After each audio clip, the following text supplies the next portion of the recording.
Hello mga mare, kamusta? Tara at samahan nyo nga ako ngayong buong araw. Sa mga kumari ko dyan na na-miss yung mga ganitong klaseng mini vlog ko, ay parehas tayo, it's a tie! Ay, nagkatono. Kilala nyo ba kung kaninong intro yon? This is Lance! Huy!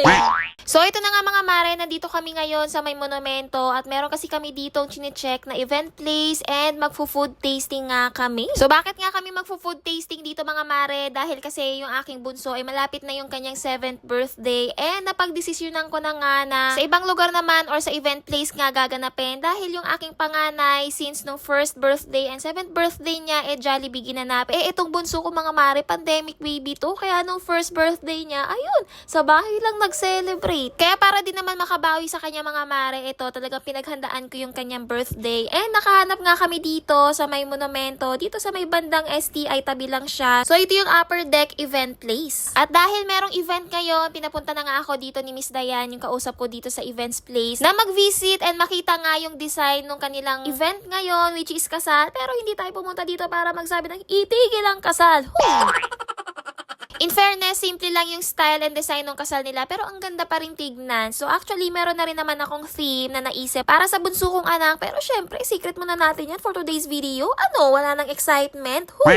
Bali, andito na nga kami sa lunch area kung saan kami makakapag-discussan nito ni Miss Dayan. And syempre, dito nga kami titikim ng pagkain nila na nakahanda doon mismo sa kasal. So ito nga yung food nila for today and 5 putahe yan. Merong chicken, pork, beef, and fish. Tapos meron na rin silang pasta. So ito yung titikman natin. At syempre, magpapakabusog na rin tayo dito.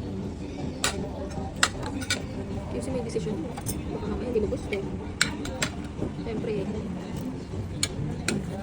Pero meron sila mga ano.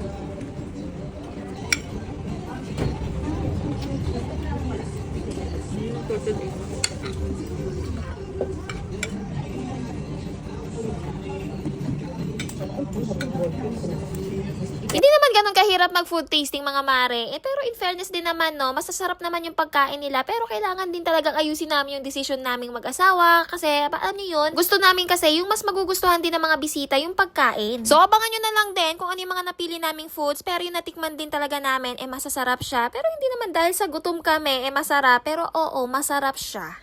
Alam nyo mga mare, hindi ko na nga iniisip yung gastos ko dito or yung magagastos ko sa birthday ng bunso ko. Kasi ang gusto ko lang naman is yung maging masaya siya and maranasan nila yung mga hindi naranasan ng mare ninyo noon. Huy! O diba mga mare, parang alam nyo yun, tayo lang din naman kasi makakapag-heal ng inner child natin. Yung tipong gusto nating maranasan noon nung mga bata pa tayo. Since hindi nga natin kaya or nung mga magulang natin, tayo na lang ang nagpapasa sa mga anak natin ngayon. Kaya rin naman, todo kayo ditong mare ninyo. Kasi mare, bukod sa sumabay nga yung birthday ng bunso ko, magpapasimula na nga rin kami ng tiles doon sa dream house namin. So abangan nyo yan mga mare, may mga house update pa rin tayo doon sa aming dream house. And ayun nga, sobrang excited na rin ako mare, mamili ng mga tiles, ganyan. So, ayun. Eto nga pala, nagpunta na nga din pala kami dito sa Ayala Malls. Dumaan na kami kasi bakit anong gagawin? Magde-date? Hindi. Magbabayad ng kuryente? Check. Pero alam nyo mga mare, yung mga ganitong bagay, yung magbabayad ng kuryente, may mga bibilhin para sa mga anak, parang nagiging date na nga rin naming mag-asawa. O siya, may pa-outfit check pa yan mare kasi ang ganda ng salamin, whole body ba naman? Ay, magpalagay nga ako nito sa dream house. Ano sa tingin ninyo? Saan ko ilalagay? Sa totoo lang mga mare, sobrang na-excite na rin talaga ako kung ano pa yung mga madadagdag doon sa aming dream house. Pero totoo ang chismis mga mare ha, na talaga din namang nandoon sa dulo or yung kumbaga parang nasa final stage na kayo sa pagpapagawa ng bahay, doon magastos. Kaya talagang sobrang tipid din talaga namin. Nagawa ko pa nga bumili nitong avocadoria. Ay, ano ba to?